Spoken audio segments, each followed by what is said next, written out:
Good afternoon. First, I want to start by saying thank you for being here, and it's a great honor to speak to you this afternoon about a very important topic that's relevant not just for Saudi Arabia, but the Middle East, Arab countries in general. It's the challenge of employment, the challenge of youth employment in particular, and many countries around the world in the region have been trying many of the traditional job creation programs and government programs, private sector programs, partnerships between the private sector and the government sector. What we want to present today is a conceptual framework for thinking a little bit outside the box about job creation, especially youth employment programs. So without further ado, I'm going to very briefly introduce you to the outline of this presentation so that we know where we're going to end. Modern monetary theory is a conceptual framework that I want to introduce today that will focus on very simple accounting facts, not theories. These are things that are not debatable. So I'm going to start with some basic definitions of what it means to be a financially sovereign country, what it means to have financial balances at the macro level for the country, and I'm going to focus on Saudi Arabia's accounting balances at the macro level as a nation. Then we're going to try to think about how this conceptual framework can help us address youth unemployment problems in Saudi Arabia. So we'll go over some of the facts, some of the figures, the challenges, and some of the opportunities. Because it's not usually helpful to focus on problems and stop there. Where we see problems, we should also see opportunities. And this is something that I really want to emphasize today. And the employment program that Dr. Mathew Forstater and myself and other colleagues in Kansas City and around the world have been working on for a long time now. It's called the Job Guarantee Program. We're going to go through the mechanics of how it works, explain its benefits, and give a large number of examples and specific examples that are relevant for Saudi Arabia in particular. And then finally, I want to close with looking at the job guarantee option for Saudi Arabia with a particular emphasis on social entrepreneurship and a concept that I want to explain today, which is social venture partnership. So this is not venture capitalism, this is social venture capital, you can think of it. So with this, I'm going to go ahead and start with the very basic definition of financial sovereignty, what it means to be a financially sovereign country. Three basic conditions. First, it's a country that issues its own currency. In Saudi Arabia, it's the Saudi Riyal. In the US, it's the US dollar. Only the government has the monopoly or the authority, the legal authority, to issue that currency. Second, it's a country that collects taxes in that same currency. So the United States collects taxes in US dollars, not in Canadian dollars, obviously. Same thing in Saudi Arabia, taxes and fees and zakat are collected in Saudi Riyals. And then finally, the third and very important condition for financial sovereignty is never to issue bonds or borrow and promise to pay back in a foreign currency. So the United States, for example, issues government bonds that promise to pay back in US dollars and only in US dollars. So if you have these three conditions, you have full financial sovereignty. And as a result, you can think of the US, the UK, Canada, Japan, Australia, and Saudi Arabia as financially sovereign countries. Not a lot of countries enjoy this privilege. You can think of countries that are currency users. For example, countries who end up borrowing in foreign markets and promise to pay back in foreign currencies. Think of Egypt, think of Tunisia, think of Jordan, countries that constantly have to finance their deficits by borrowing in dollars or in euros or in Japanese yen. So this is a very important distinction for us in this framework. So we're talking about financial sovereign countries, we're talking about a country like Saudi Arabia. What comes out of modern monetary theory, or MMT theory, is a very simple accounting identity. And let me pause here and say what this means. This is not fancy theory. Accounting identity simply means it's an accounting truth. It's true by definition. Just like you say, 1 + 1 = 2. Nobody will argue with you. No accountant will ever argue with this equation that I'm presenting here. What this accounting identity says, for any country, anywhere in the world, all countries, it's always true that the government budget balance plus the private sector balance plus the foreign sector balance, this is foreign trade, it always adds up to 0. I can show you dozens and dozens of graphs from countries all over the world. Every year it's always true. This is not Keynesian theory or Marxian theory or classical theory. This is accounting. There's no argument about it. So let's take that as our starting point. This is the data for Saudi Arabia. This is the Saudi sectoral balances, the government sector, the private sector, and the foreign sector. I'm going to start with highlighting the 2012 data. The blue line over there is the government surplus. So this is government spending minus government revenues, right? Saudi Arabia has a surplus. The green line is the private sector of Saudi Arabia. That's the private sector surplus. When we say the private sector, it's companies in Saudi Arabia plus households. So this is all the private sector. Companies and households put together, that's the second sector. By definition, going back to the equation we just looked at, private sector plus government sector balance plus foreign sector balance, they have to add up to 0. Now the yellow line here, this is the Saudi trade surplus, exports minus imports. So think of the world for a second as divided into 2 components, Saudi Arabia and the rest of the world as one group. So if Saudi Arabia has a surplus with the rest of the world has a deficit against Saudi Arabia, which is the case. The yellow line is below the 0 axis, and it adds up perfectly to 0. You look at this graph, this is a mirror image. If one of the bars moves a little bit, the other bar will have to move by definition, anywhere in the world, for any country. So the Saudi economy has a privileged situation where you have a surplus for the government, a surplus for the private sector, and a trade surplus because of the oil exports. Now, if you pause for a second and think, well, what would happen, say, if oil prices drop significantly for whatever reason? Then you're going to see that yellow line shrinking, right? The trade surplus of Saudi Arabia will shrink. By definition, the blue and the green lines on top will have to shrink. There's no way around it. It's by definition. This is accounting. Now let's think about it.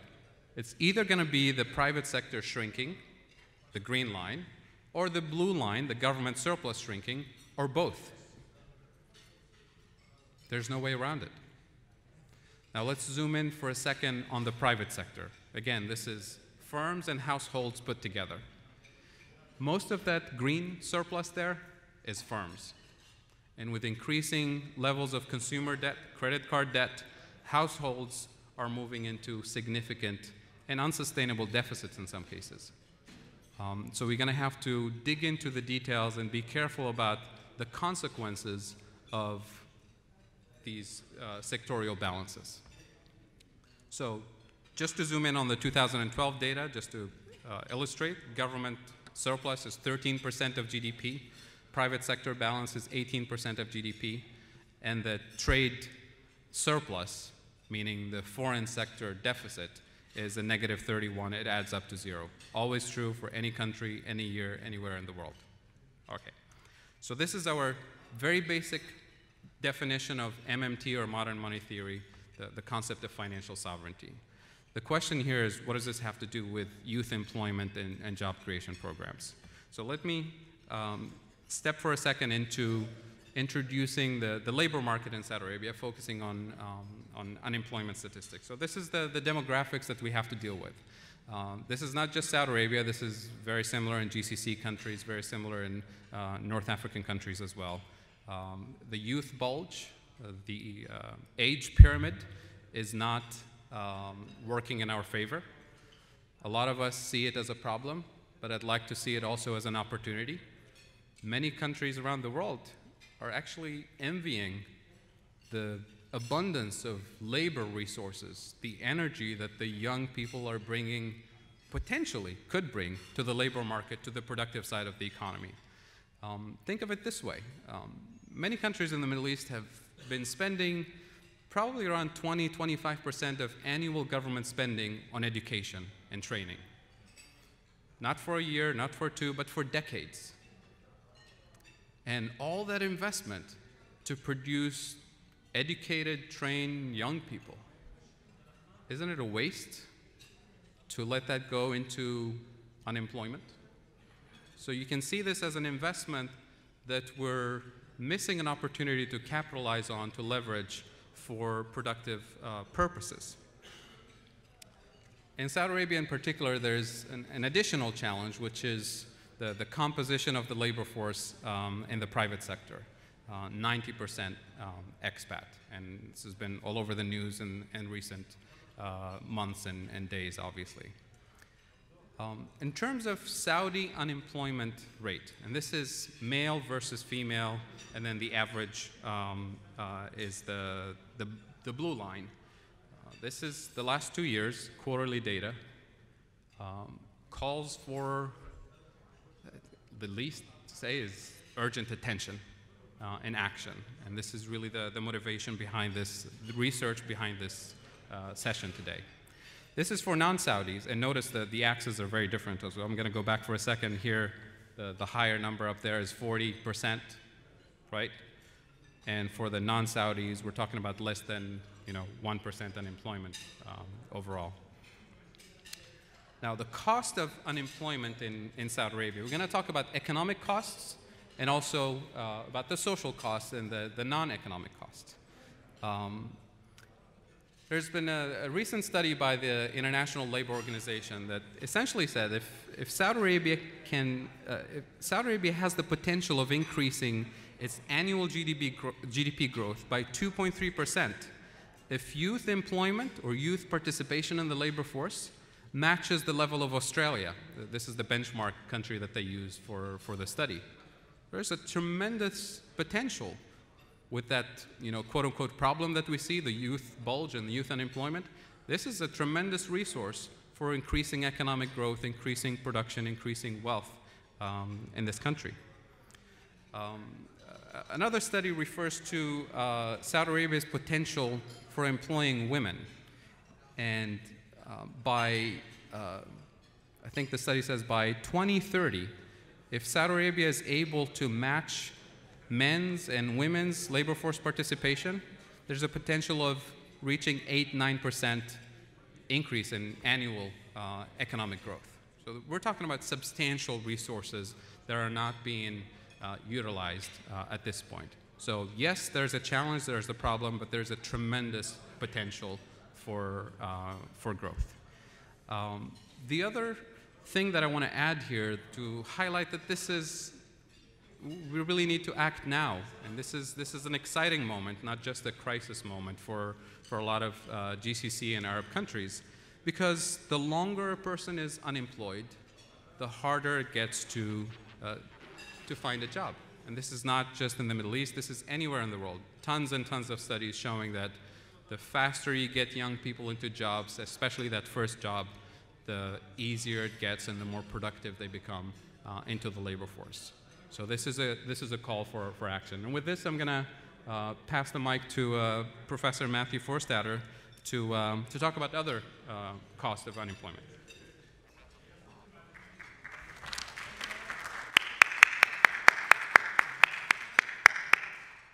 So good afternoon, everyone. I'm so happy to be here. And first I want to thank Saeid Binzagr for putting this session together. He's the motivating force behind this session, and he's put a lot of work into it, as have a number of others behind the scenes.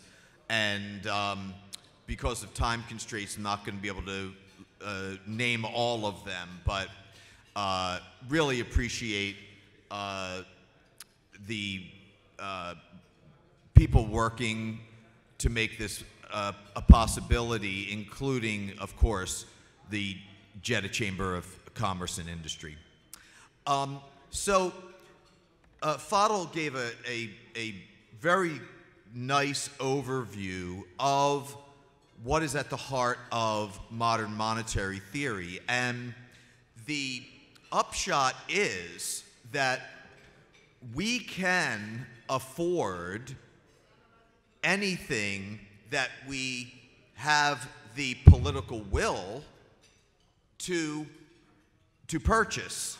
And so if we want to create full employment, there are no financial constraints to doing so if we're talking about a modern money economy as described by Fadhel.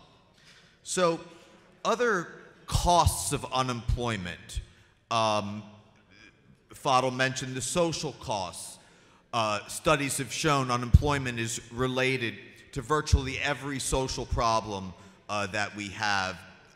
Poverty, of course, crime, divorce, family breakdown. So all of these social problems have costs, whether it's the resulting medical costs and healthcare bills that result from the physical and psychological problems associated with unemployment. And of course, the longer a person is unemployed, the more intractable these problems become, and there are a number of problems that just are exacerbated by continuing unemployment. When people are unemployed, their skills deteriorate because you have to practice your skills in order to maintain them. So when people are unemployed, they actually lose know-how and skills. And so in order to address the many social and economic costs of unemployment, we've been working together for quite some time on the idea of an employment guarantee or job guarantee. One of the things about the job guarantee, it takes workers as they are. We don't say, oh, well, you've got to go train and then we'll hire you. No. This is on-the-job training while you're getting paid. It's very important, okay? Many training programs, unfortunately, are training individuals for non-existent jobs. And so that introduces the idea of jobs first, with pay, training later. It's on-the-job training, it's learning by doing, right? All of these ideas are supported very strongly by the research. And these are not traditional public sector jobs. We're not taking the current government workforce and replacing them with a lower wage workforce. No. Okay?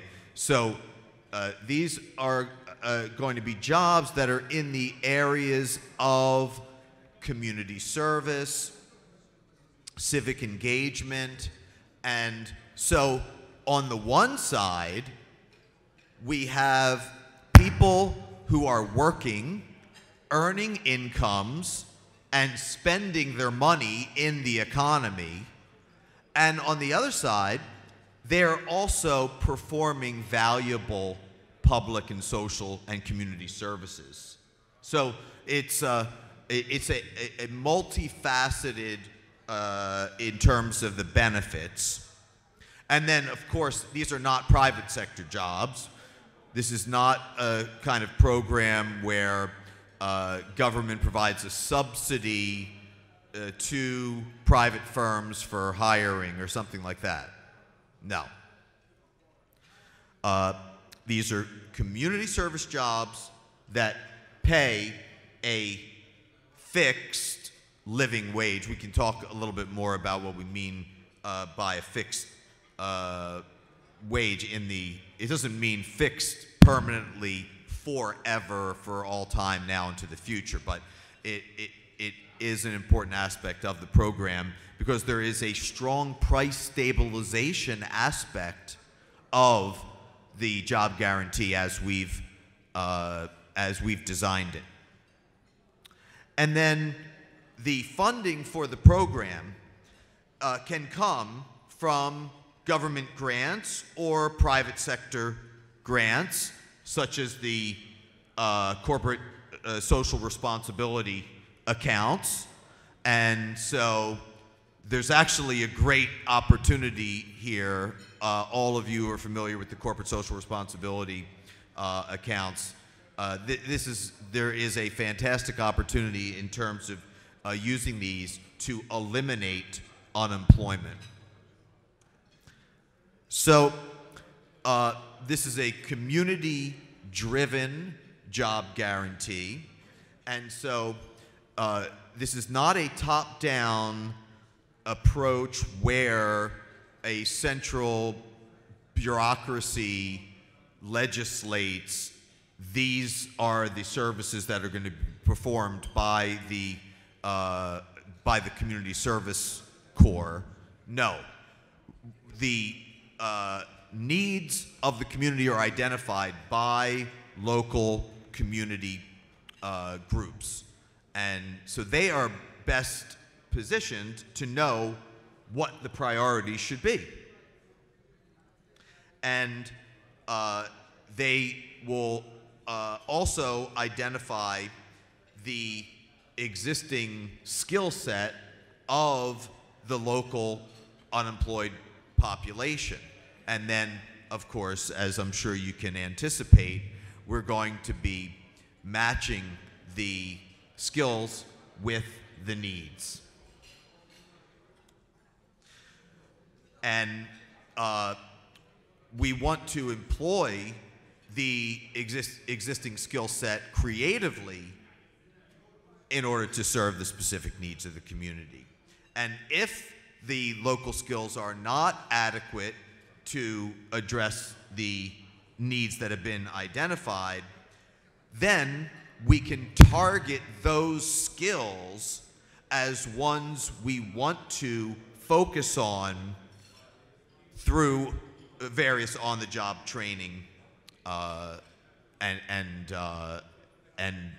the identification of the needed skills. There is a strong counter-cyclical adjustment to this program because when the economy goes into a downturn and the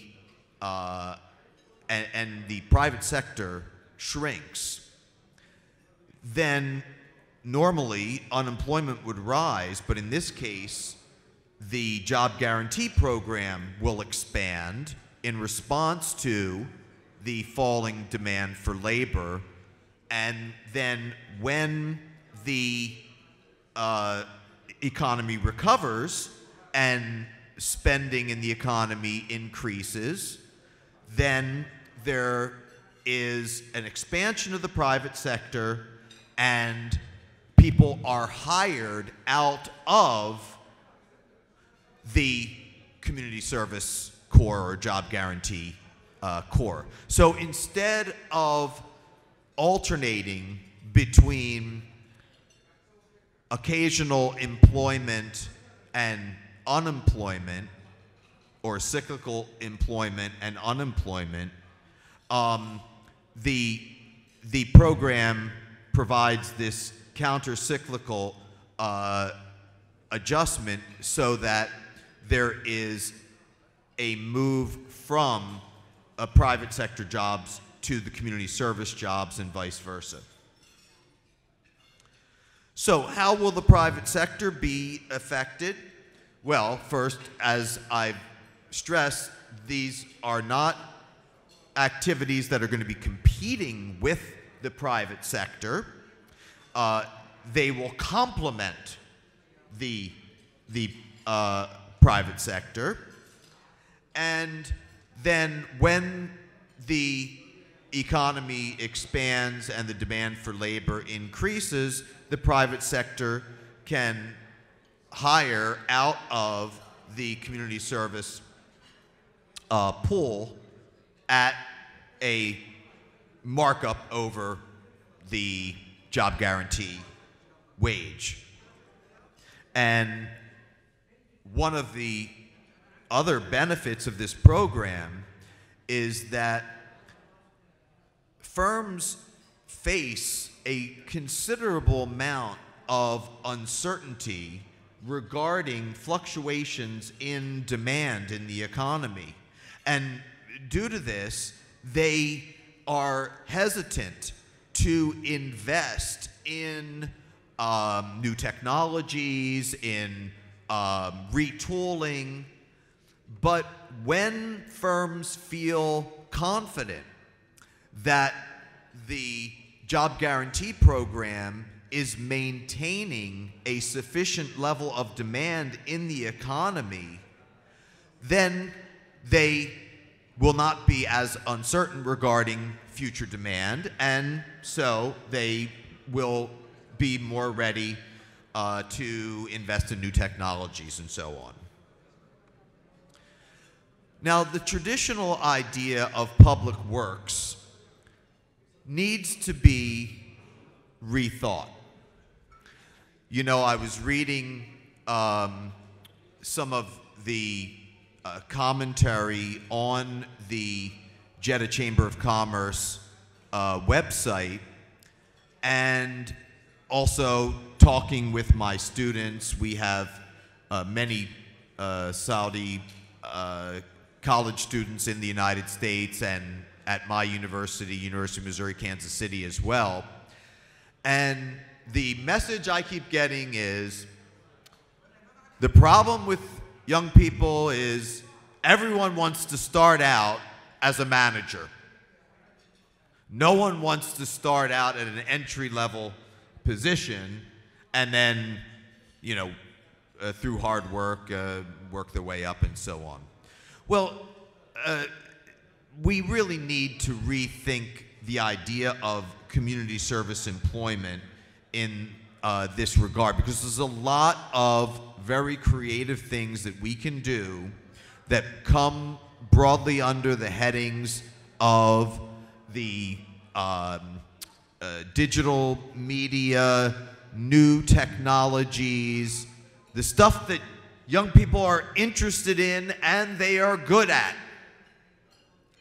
And these tools, new technologies and the digital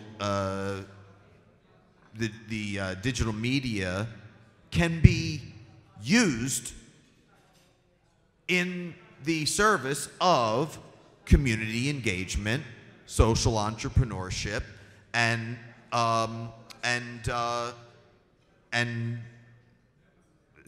public services. And Fadhel's going to talk more about all of these kinds of issues. Building community capital to complement the other forms of capital. Enriching the social fabric. And so assistance to the elderly and the disabled. Oral history projects preserving valuable community values, traditions, and achievements. There's actually a number of examples in the history of various types of community service programs. And then the leveraging of the digital and media resources, and green type projects that enhance the environment. And then, you know, when young people learn skills in the community service jobs, they can then take them back into the private sector and employ them there for the benefit of society at large. And I keep reminding my Saudi students that, you know, your country has such a fantastic opportunity to be a global leader in solar energy. And I think it is a great opportunity to promote these skills development through the community service program. And of course, not everyone who enters the job guarantee program is coming in with no skills at all. And so those who do have more skills in education can use those for the benefit of the community and the public at large. So tutoring, artists, doing various kinds of projects, websites, and conservation of local and regional history, culture, and traditions. And you can see the kinds of ideas that we've come up with. A lot of these we came up with by asking young people, what would you be interested in getting involved in? And then having a dialogue about that. Okay, so many examples, many of them in the area of the green technologies. And in the early 2000s, Argentina was going through a social and economic crisis, and I received an invitation from, it was an invitation from the ILO, International Labor Organization, to go down to Argentina and work with their Ministry of Labor, and we ended up making 3 proposals, all of which were passed into law. And the one that I want to concentrate on is the community service employment program that we proposed. It's called the HEFES program. Now, I should emphasize that what actually got passed was not exactly the proposal that we made, but nevertheless, we can learn from both the benefits and the weaknesses of the HEFES program, the Head of Household Community Service program in Argentina. So first of all, this program created 2 million jobs in a very short amount of time. And of course, when the employment increases, then income increases and spending increases. So of course, GDP went up. It also resulted in increased labor force participation. And it, as I've been stressing, increased community and civic engagement in the economy. The other thing that happened, which was really interesting, is that initially there was very high unemployment, and the program was quite large. But then, as a result of the income and demand and spending that was generated by 2 million unemployed now working in the economy, all that spending resulted in more private sector sales and investment. And so the program that initially had been large then shrank as the private sector expanded. So it resulted in many unemployed who had been out of work for a substantial amount of time re-entering the private sector. And in some cases, there was nothing about it. They were entering the private sector, perhaps for the first time. So here's just a graph that shows the initial increase in the program and this, you can see in the bottom here, I mean, this is January 02, July 02, January 03, July 03, right? You can see the development. So initially, the program expanded substantially, but then it shrank back as the economy recovered. And then here's the re-entry into the private sector. So between September 02 and September 03, 57,120 newly employed entering the private sector. Okay? So that's, I would say, very successful. So now I'm going to turn it back over to Fadhel, who's going to talk about some of his exciting ideas for a program like this for your country.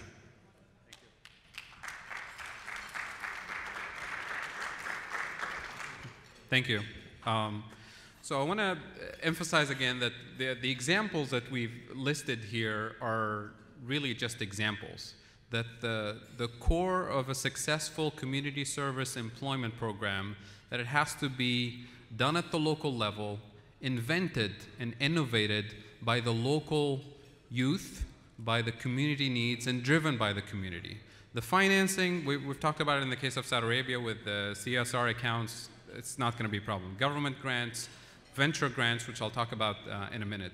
But it really has to be driven by youth in this particular case.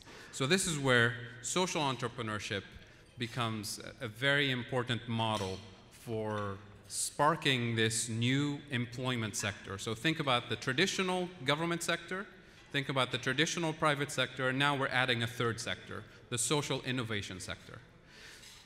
When you're talking about social innovation and entrepreneurship in general, even for-profit entrepreneurship, you have to start with the very simple driving force. It's passion.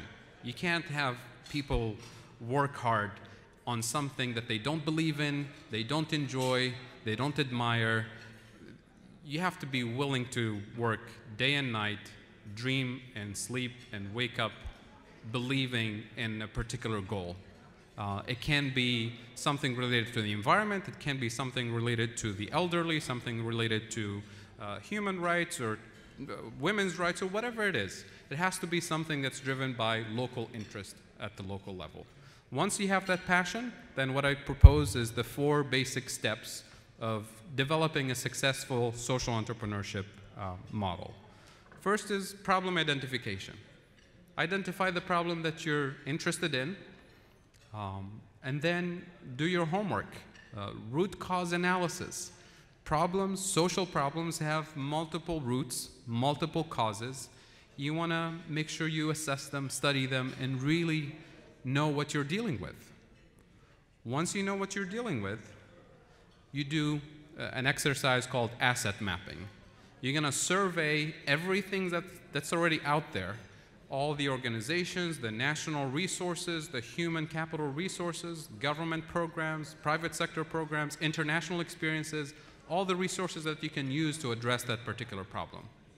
And in that asset mapping exercise, what you'll identify is essentially what's missing or what's not working. So you'll identify a gap, something that needs to be changed, something that needs to be modified, something that needs to be introduced maybe. Sometimes a new thing needs to be added. And that's where social innovation comes in. That's where the idea of bringing together the resources in a different way. Sometimes it's a coordination problem. All the resources are there, they're just not coordinated the right way. The ministries are not talking to each other, youth programs are not coordinating, employment and training and education programs are not being put together the right way. And that's where the intervention comes in. And as you're looking at this, you're probably wondering, well, why is this called social entrepreneurship? Drop the social, and you have entrepreneurship. This is the same model. I'm not inventing anything here, right? This is what entrepreneurship is about. Here, essentially, we're saying take the model to the social community development sector and make it the driving force for community development, for youth employment programs. All the skills that you need for making this model successful, these are transferable skills, as Matt talked about. These are skills that you develop in this sector and transfer to the private sector. Anytime you're looking at an HR application process, usually one of the interview questions is they look at your resume and they pick something random, sometimes not related to education. Say, oh, you worked on you played on a basketball team. What did you learn? And if you start telling them these are my stats, there's so many rebounds and so many goals or whatever, they say, well, you didn't learn anything, you're just citing your stats, right? The learning is intentional reflection on the skills you developed on a particular random setting, being on a basketball team, time management, teamwork, work ethic. These are the things that are transferable from a basketball team to a social network to a corporate setting. So this is really what we're talking about. These are transferable skills that we want to create at the local community level through social entrepreneurship programs. Then finally, I want to close with a financing model that goes beyond just providing money. And once again, I'm not inventing anything here. This is Silicon Valley. This is venture capitalism. What venture capitalists essentially identified about 15 years ago was the following. They said, yes, we were venture capitalists, we make a lot of money, we're successful, we know how to do it, and usually at the end of the year, we give away money to charity because we make a lot of money. We give them money and say, do good, good luck, see you next year. They realized that was a big mistake. That was a waste of money in some cases. Then they said, why not use the venture capital model for philanthropy to nonprofit organizations? What is the venture capital model? We give you money and brain power. We give you money and consulting and marketing advice to actually make your startup work, to make it successful. They said, we're going to do the same with nonprofits. We're going to call it social venture, right? So we're going to give you money and brain power to jumpstart a nonprofit, or to take an existing nonprofit and revamp it and refocus its efforts to make a maximum social impact as opposed to maximum profit in the venture capital world. It's the exact same model. Started about 10, 15 years ago, and now in the US it's all over the country. Every state has at least one or two cities with a social venture partner firm. Millions of dollars focusing on the nonprofit sector.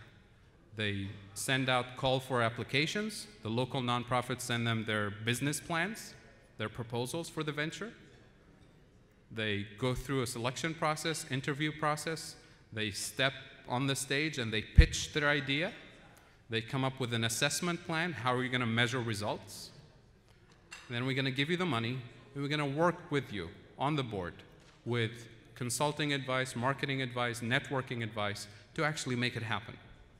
So here, in Saudi Arabia in particular, we have a fantastic opportunity with the existing resources, financial resources, in the private sector and lots of knowledge base, consulting brainpower in the private sector to tap into the young people's energy and ideas and innovations to say, look, we're going to work with you. Come up with an interesting idea, something you're passionate about, something that you want to change in your community in a positive way. We'll give you the money. We'll work with you on developing a business plan, a marketing plan, an assessment plan, measuring goals, measuring and reassessing year after year, and pitching your idea to other investors, maybe taking it into the private sector into the future. These are the professional business skills, the transferable skills that we're talking about. So with this, I want to invite everybody to join us in just a couple minutes to Q&A. I'll be interested in hearing what you have to say. But in closing, this is what I just said earlier, money plus brain power. Sorry, I forgot to click, to maximize social impact. So in closing, I want to highlight that the current unemployment situation calls for urgent and bold action. And here I'm leaving it open-ended, by the government, by the private sector, by youth organizations, by everybody. The traditional employment policies that we've tried all over the world have been not very effective in ending unemployment, especially large-scale youth unemployment. And here we have an opportunity to develop a model for the entire region, for the GCC countries and other countries around the world, to say this can be done. So we can start small with a pilot project and move to a large-scale, fully functioning social entrepreneurship, venture philanthropy model. Full employment is possible, desirable, obviously, and affordable, financially affordable. And with that, thank you very much.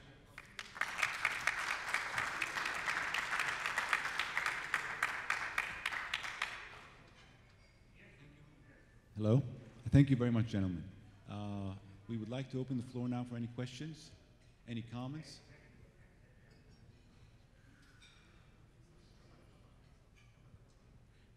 First, I'd like to thank the sponsor of the Binzagr group, and you're welcomed. And it's very interesting what you say, coming from well-known universities, as well as you are in a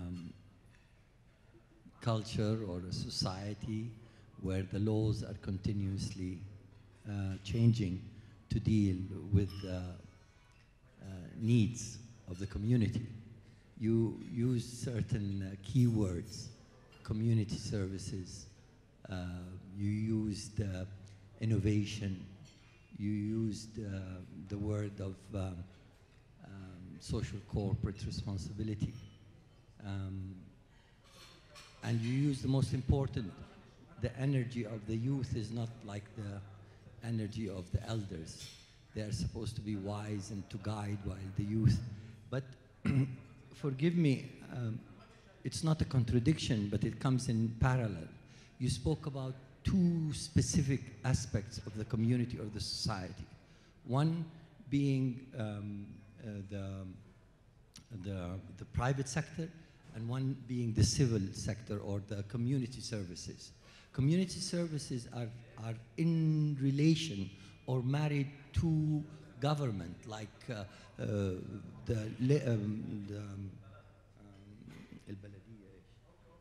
municipality, where for example, simple thing like cleaning the seashore, or for example, creating from within the slums or the ghettos of certain areas, sort of like sports centers, so that there can be a health program. My point is that you identified that Saudi Arabia has a majority of youth that are unemployed, unmotivated, have all the amenities, be it universities, be it even a certain amount of, for example, unemployment fees of 2,000 riyals. Why should I get employed if I'm already getting, unless I get 4,000 or 5,000? So the issue for us in Saudi Arabia, from my perspective, is how do we get our partners, which is the government, which is the one that restricts our movement if we are to take any public initiative. It is easy for a corporation to provide funding, like NCB often, social corporate responsibility, what have you. But that has not elevated or relieved the main problem of getting these youngsters to be responsible, to actually get into the job place and take over something, whether it is in the private sector or whether it is, as you called it, social, civil projects. We are not responding. Your criteria, your explanation of all this is fine, but when you bring it from America to Saudi Arabia, where the actual volunteers in American communities are participating, whether for pay or guaranteed employment, are actually participating, encouraging the ghettos, encouraging the underprivileged kids, the poor families to go out there. And while here, we are not able to actually get the attention. So it's not about being critical of government or of the private sector. It's about what can we do to bring the attention of those individuals who are authoritative and who can make the difference in our community. I hope I've made myself clear. Thank you.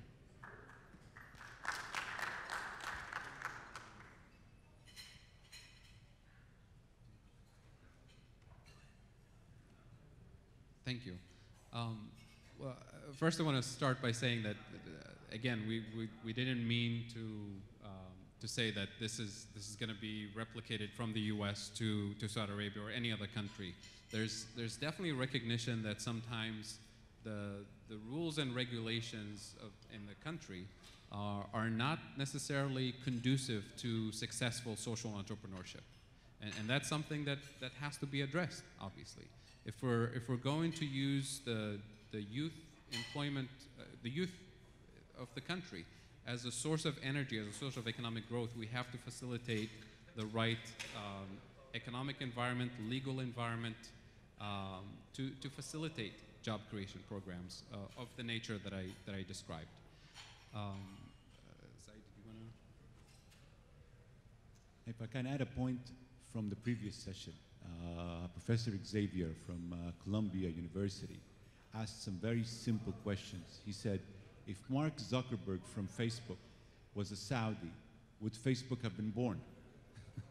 No, exactly. So if the answer is no, then we know where to look, where to start to work. Our educational system, is it a child, as Dr. Xavier was saying, is born with a lot of curiosity. A child will ask many, many questions. But by the time they grow up in the educational system here in Saudi, they don't ask any more questions. So we are destroying their ability to innovate, their dreams, their curiosity.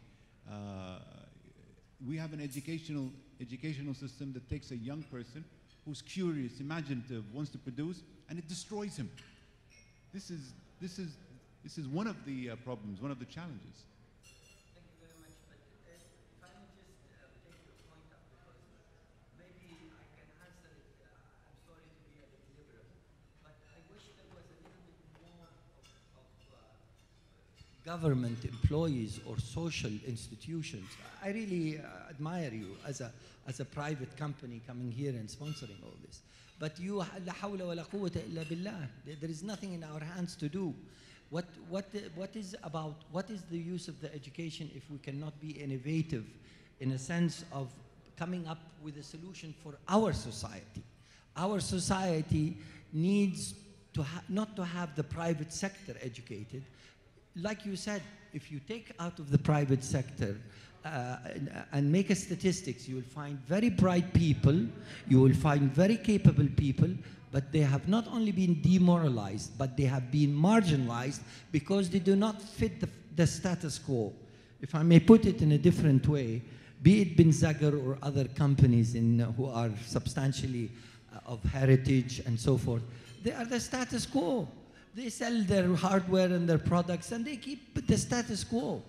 And they cannot change, because if they go out of the norm, they will be actually, shall we say, put on the blacklist. So the issue is what can we do as a private sector to do social programs that will provide jobs to, for example, the uneducated. Or if your company takes on some Saudis, 9 out of 10 of these Saudis are going to be asked to leave if they don't leave within a month.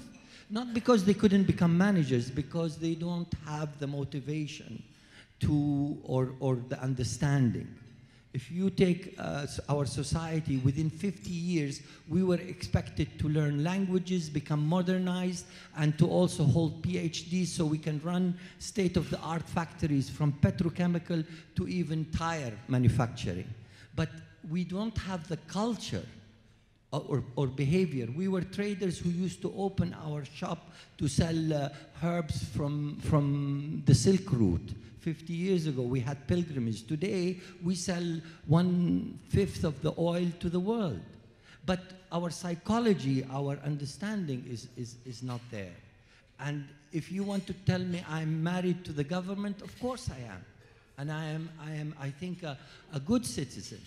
But being a good citizen doesn't necessarily mean that I will be the right citizen or the citizen that contributes. Because the government provides for us most things, we are not asked to participate. Yesterday there was in the hall.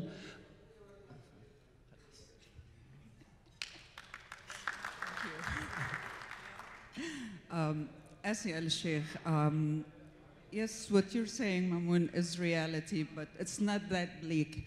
I think really the hope is in the youth. Okay, we definitely cannot ignore the youth force, really. And it could be definitely looked upon as a double-bend element in society. But I would consider myself a social entrepreneur. I have been in this field of really trying to change mindsets, which is really what is needed today. And it's very challenging, but it is happening. It is taking time. Definitely the core of the problem is the education system. And we see that really today we have a new person in position who's really focusing on the core, really, which is the elementary schooling.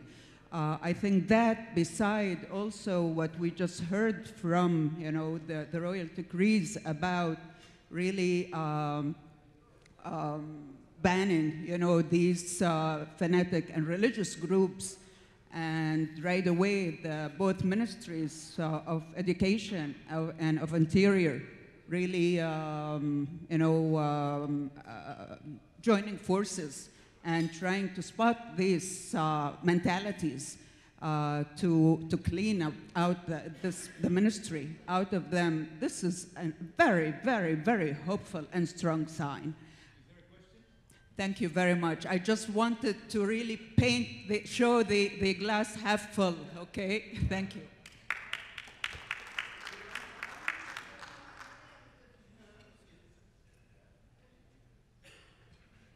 Thank you very much for such wonderful presentation concerning one of the main topics of today, which is the meat of the matter, which the people call in the United States. Actually, based on what I've said, first of all, let me talk about education as well. And I think that till we go back 500 years ago, when the Renaissance age started in Europe, they started with education. And the first thing, of course, starts with education, translation, consideration, renovation, and then addition, and then invention. And that started with education. Yesterday, we met one of the most important educators in the United States called James Kelly, and I think that truly James Kelly is very familiar. And James Kelly is the director of Menlo University. And this is the place where His Royal Highness Prince Walid bin Talal and Khalid al-Jafali and most of the very big business figures of this country graduated. And he said something very important. He said that really one reason why His Royal Highness has made all of this great fortune is just because he was receiving education at our school. And of course, he was not marketing for the School of Mandela University, but just to give some sort of emphasis on the need. And we talk about education, we talk about educators. And we talk about educators, we talk about professionalism. So the teacher, for example, must be professional. And when you say professional means that really I would take the Finnish education example in my mind. So education, yes, the question is, how can you make all of these kind of things and provide jobs for the unemployed people in any country, and even so for the United States, when you know that according to the last report about employment in the United States has just stated that there are 10,000 professors that are working as waiters in coffee shops. What's your question? The question is, how can we design our own policy here regarding providing jobs? And before providing jobs, of course, how can we achieve knowledge-based economy so as to have the jobs available for everybody? How can we, knowledge-based economy, this investing in human resources, how can we do that? That's the solution. When you give me experience, I say, yeah, it's pretty wonderful, Canada, United States here. How can we design? How can we become designers of problem solutions? That's the whole thing. Thank you very much.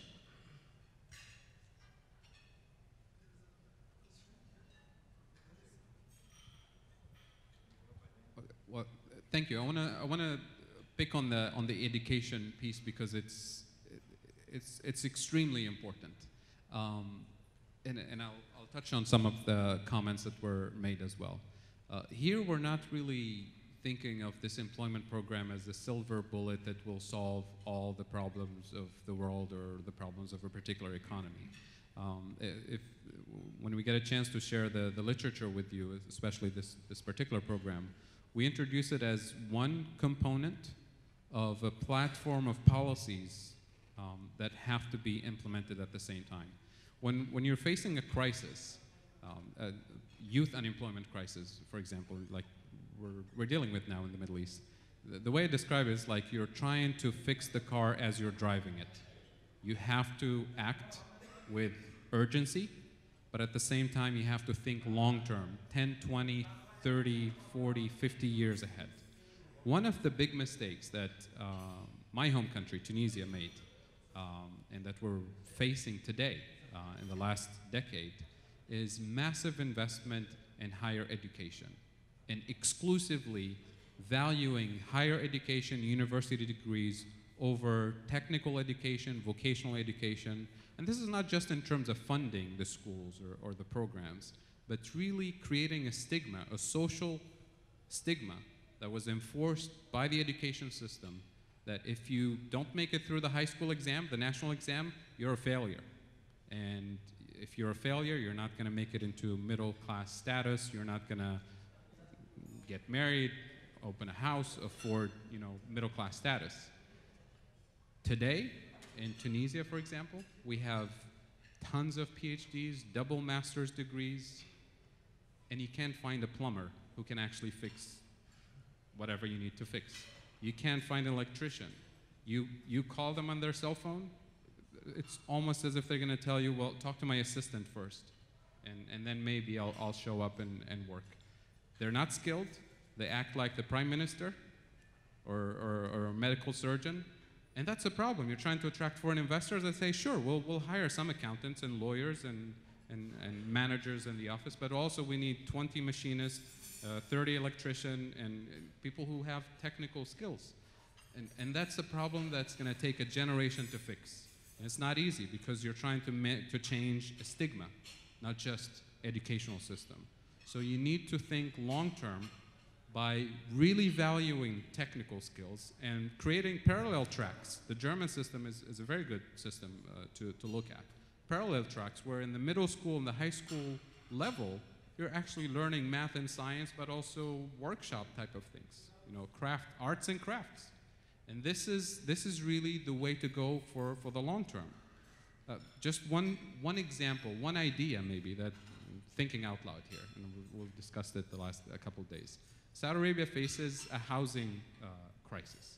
and housing crisis that matches youth employment and everything that goes with it. If you can imagine a scenario where the educational system can create a vocational training component within the education system, parallel track, maybe even optional, right? That says if you go into this parallel track, doesn't mean that you'll never get a college degree or whatever. It's a parallel track, afternoon programs, weekend programs, whatever. And if you go into it as you finish high school, and then you enter a more intensive internship vocational training program with some of the major construction companies in the city, you get paid on the job, and after 5 years, you own your apartment. And after 3 years in the industry, 4 years, whatever number you want to decide, you'll get seed money to start your own company. You're providing skills. You're valuing those skills by financing them and actually paying them decent wages. And you're solving a housing crisis. And you're giving young people a vision for the future where they can see themselves reaching a middle-class status. By the time they're 30, 35, they have a house, they have a decent wage, they have middle-class quality of life, and they have hopes for the future. That's just one idea. You can think of other industries. So for me, it's always look at a problem, think creatively, and turn it into an opportunity. And with that, you need coordination between ministries of education, ministries of industry, ministries of everything else that you need. Again, fixing the car as you're driving it. Short-term solutions and long-term planning.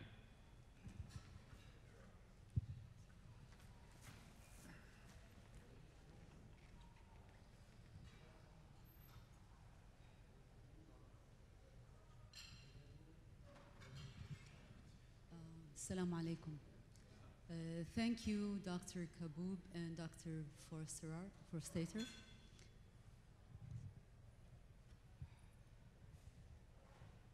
Okay.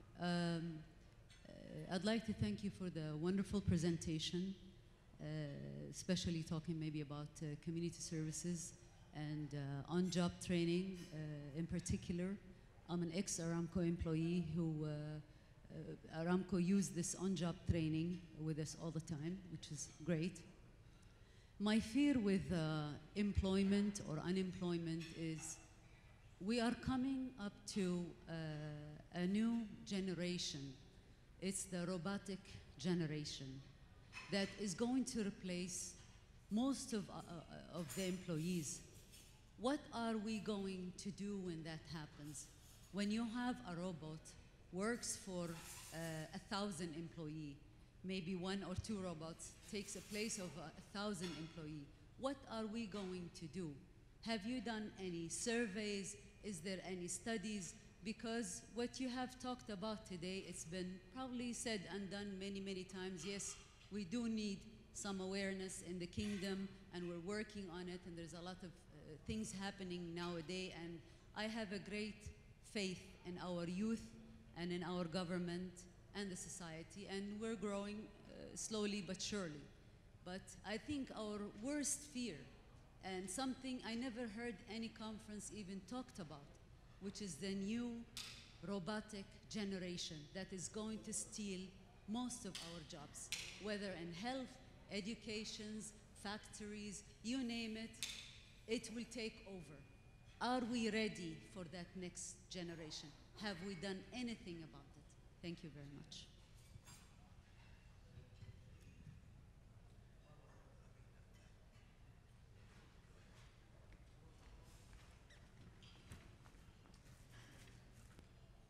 Thank you. On robotics and technological change in general that displaces workers, it's not new. Deindustrialization in many industrialized countries. The place where I live in Ohio is part of what is called the Rust Belt, where all the industrial towns are now essentially empty and no jobs. Lots of people still live there. Lots of unemployment, lots of crime, lots of social problems. how do you address those things? And this is really where the more economic problems you have in a community, the more opportunities for social entrepreneurship, the more opportunities for social innovation, the more opportunities for these types of social ventures that I'm talking about. And I speak from experience because this venture philanthropy model, this is something that I do on campus as part of service learning courses, get the students in the community to participate in these innovative programs. And there's plenty of work to be done. There was never a case where a student was asked to go find an opportunity, and I don't assign them to a project. I tell them, go find something that you're passionate about in the community, and tell me what you want to do about it, and get it done. And there was never a case where a student found a local nonprofit that they're passionate about, and they turned them away and said, sorry, we don't have any work for you. We're good. There's always shortage of brain power. There's shortage of contribution, human contribution. So there's potential. Technology is great. It makes things better, faster, and cheaper, but it doesn't end there. Society is not just about technology. Society is about social relations. It's about social fabric. It's about the history of the community, the tradition of the community. Those things robots can't do. It's only humans that do that. And they take jobs, but it's our job to innovate and to recreate an environment within which people can have a decent quality of life by maximizing social impact.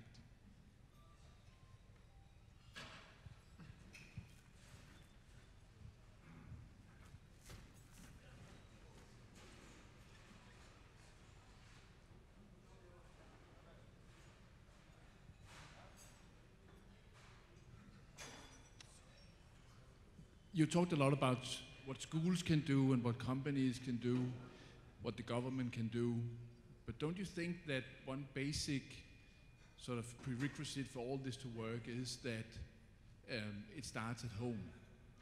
It starts with your upbringing, the culture you have at home. So you can do a lot of things from the company in the school. There's no doubt that a lot of things can be done in the schools, but you need the receivers of this, the user of that service, to be prepped for it, to be prepared. There needs to be a driver where people want to go out and work. I mean, your example in Argentine is very good, but this is what you're presenting is a way to create a job where there are none. And the receiver is willing to take that job. So you have people in Argentine that would do anything to earn a buck. And you create a valuable workplace. So that becomes attractive to people. But is that the case here? I know you're not saying that it can work here. I'm just saying that I think we forget one of the basic points, which is how do we prep the youth to become motivated to take a job at all in the end, and to go through an educational system where there are demands. You will be challenged your entire life. How do you prepare your youth for that? It's too late when you go to the workforce or have to be part of the workforce when you're 18 or 20 years old to figure out, oh, suddenly somebody is actually demanding something of me. I have to produce something to get something. I didn't know the world worked like that. I just would like to add to his, we have the wealth. It's not that the money is, you can go around and pick it in the street sometime. That's not the...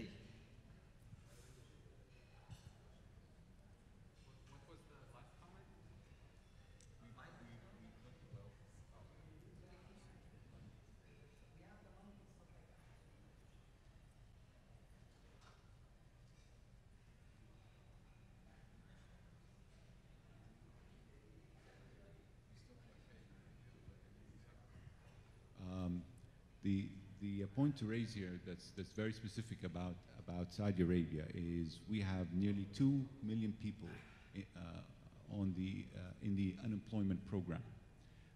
We have nearly 10 million expats in the country. So we have 10 million jobs. We have 2 million unemployed. So it's not like the jobs aren't there. The jobs are there. So if I'm hearing folks, you're right, job creation is, yes, we do need job creation, but the jobs are there.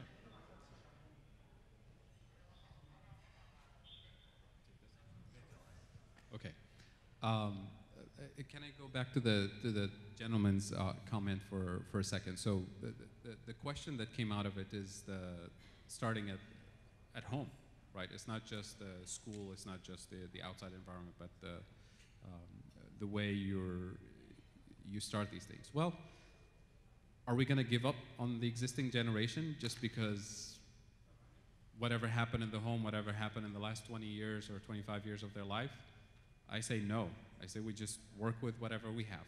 So one of the things that I found extremely useful in the entrepreneurship education program that I developed is before we even start to think about what the venture is, what they're interested in, so don't even think about what's coming next. What we're going to do for the first several hours of the day is I want you to take this large piece of paper and draw a life map, your own personal life. What are the things that matter to you? When was the first time you cried? The first time you lost a family member? The first time you were really excited about something? The first time things that really marked your personal life. And draw it in any creative, particular way you're interested in. Some people draw pictures, some people draw cycles or circles and graphs and all kinds of things. And then I asked them to actually talk about it to everybody else. Tell me what you feel. Tell me who you are. You have to know who you are before you can identify your passion.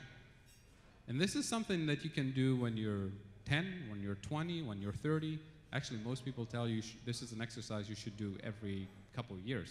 Ask yourself who you are, what you're passionate about, what's your goal in life.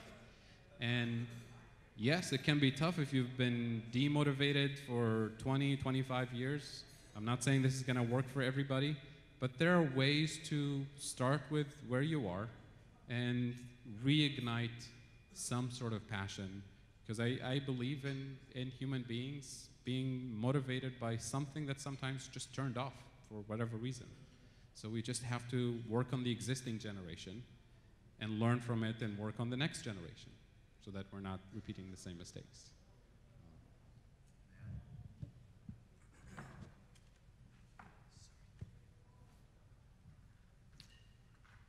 So, sorry, is this one still on? Okay.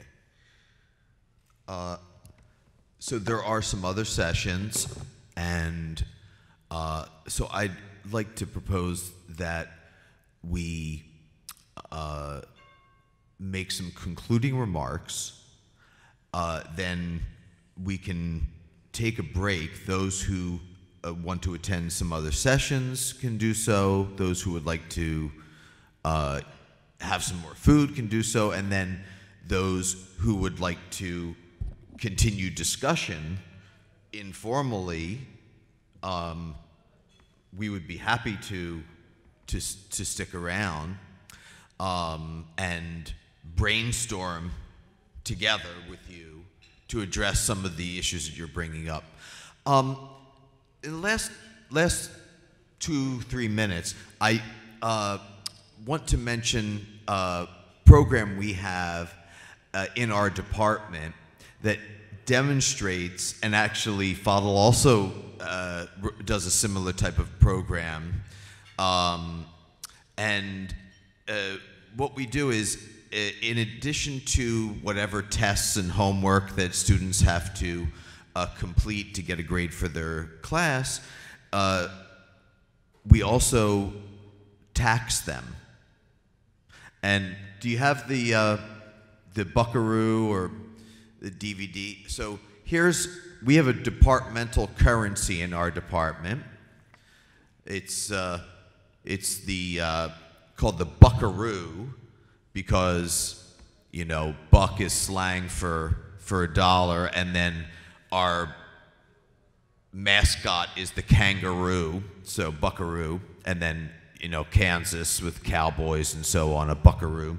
And here's Fadhel's are called DVDs, Denison Volunteer Dollars. So And then we've got pictures of famous economists, some of whom, in any case, so we tax them 5 buckaroos, say, you know, per week. And the tax and the requirement that the tax be paid only in this currency, which has 0 intrinsic value,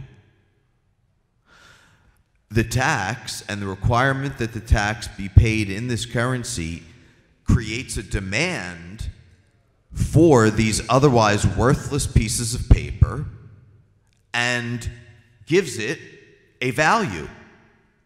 For example, we have seen students buying and selling these. You know, some students do more than their minimum amount of work. Some students don't have time because they're working full time to do. Oh, I didn't say what you had to do to obtain them. 1 hour of community service, and that's how you get a hold of. Sorry, I had long several flights, and I'm suffering from. So, Fadhel, take over and make just 2-3 points about the program. Okay. I'll give you a break. So the community service program that Matt is talking about, the Buckaroo program or the DVD program, students sign up for a class. They know from day one that they have to pay a tax at the end of the semester. If they don't pay the tax, they lose 5% of their grade. So it's a severe grade penalty. And they say, well, how do we get these things that you print in your office? Well, you say you have to work for them. 1 hour of community service, you get X number of these bills. And then all of a sudden, the students start looking for community service jobs in the local nonprofit sector. We facilitate this for them. We don't tell them where to go, but sometimes they already know where to go. For each hour, they earn one of these. At the end of the semester, they pay their tax. They get their 5% grade, otherwise they lose it. Some of them work more hours than what is needed to pay the tax. So they end up saving a surplus of these things. Some of them actually trade them with other students, because at the end of the semester, if you haven't done the community service and you're going to lose 5% of your grade, well, guess what? You're willing to do anything to get a hold of these things. So some students actually trade them for money, for US dollars. And that creates an exchange rate between this worthless piece of paper that we print in the office and the actual currency. You can imagine the exchange rate in the beginning of the semester being really weak and the day of the deadline being really, appreciated. Some students trade it for services. So our college is far away from public transportation. So students usually sometimes pay for a ride to the airport with these things. My favorite example, one of my students didn't have the money to pay the tax, the currency to pay the tax, and the deadline was coming up the next day. But he had excellent note-taking skills in class. He had perfect notes to study for the exam. There was this other student who had extra notes, extra currency, and he didn't have good notes to study for the final. He sold him copies of his lecture notes for these things, and they both paid their taxes and they both studied for the final, and it was a win-win situation. So what we're saying here, the economics department acts as the sovereign currency issuer, as the government that prints its own currency, collects taxes in that same currency, and then the private sector does whatever it wants, as long as they pay the tax. They can trade, they can innovate, they can create a bank, they can create whatever they want. At Denison, actually, we developed a bond market, so students can invest in government bonds, and in 6 months, they get 5% return. You can't beat that anywhere these days, except at Denison. They can open a savings account or a retirement account so that when they retire from the campus, when they graduate, we send them retirement checks in this currency. They can use the same currency to hire currently enrolled students who actually have to pay the tax. And they can hire them to work with them or work for them in their favorite nonprofit organization. So it builds an ongoing culture of volunteerism beyond the 4 years of the college. So these are things that, I'm not saying these are things that can work here or have to work here. But there's always ways to innovate, to inspire young people, not necessarily at the college level, but even earlier, from first grade, from second grade, that there's time for learning. And this is a service learning project. This is how they learn about sovereign monetary systems. This is how they learn about government deficits, unemployment, inflation. All of these concepts are built into this small economy that we're building in the classroom. It's an economy driven by service, not kind of a for-profit economy. To maximize GDP in our experimental economy, we have to maximize the number of volunteer hours that the students are putting in. That's economic growth. That's wealth for the community. That's GDP, right? Unemployment in this system, we have zero unemployment. Every student who's ready, willing, and able to work can always find employment in the volunteer sector and the nonprofit sector. We've never had any unemployment so far. And guess what? There's no inflation too. So it's fantastic, right? So with this, we'll be more than happy to take questions, gather maybe around a table or two to have a cup of tea and talk some more. But we do also understand that some of you have to be somewhere else at this time. So thank you again for the invitation and for being here. Thank you.